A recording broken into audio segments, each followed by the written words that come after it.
শুক্রবার রাত্রিবেলায় খড়িবারের পানি ট্যাঙ্কি সংলগ্ন এলাকায় জাতীয় সড়কে একটি চারচাকা গাড়ি নিয়ন্ত্রণ হারিয়ে রাস্তার পাশে পানের দোকানে ধাক্কা মারে।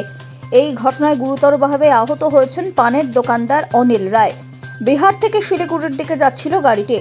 আহত ব্যক্তির অবস্থা আশঙ্কাজনক হওয়ায় স্থানীয়রা তাকে উদ্ধার করে উত্তরবঙ্গ মেডিকেল কলেজ থেকে শিলিগুড়ির এক বেসরকারি হাসপাতালে ভর্তি করেছে। পরে চালক ঘটনাস্থল থেকে পালানোর চেষ্টা করলে রাস্তার পাশে দাঁড়িয়ে থাকা টোটোকে ধাক্কা মেরে আটকে যায়। ঘটনার খবর পেয়ে ঘটনাস্থলে পৌঁছয় খড়িবাড়ি থানার পুলিশ। ঘটনায় পলাতক গাড়ির চালক। এই ঘটনায় উত্তেজনা ছড়ালে স্থানীয়রা গাড়িটিকে ভাঙচুর করে।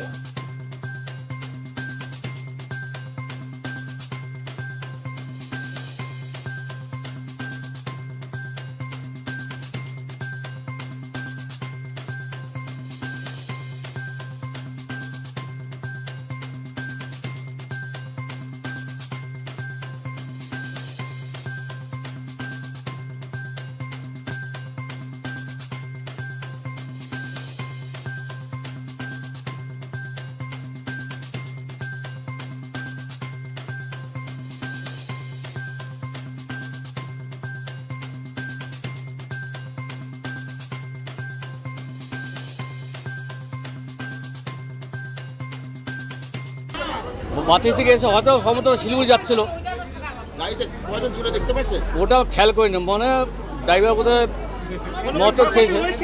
কত কেউ আহত হয়েছে? আহত গাড়ির ওরা কেউ আহত হয়নি।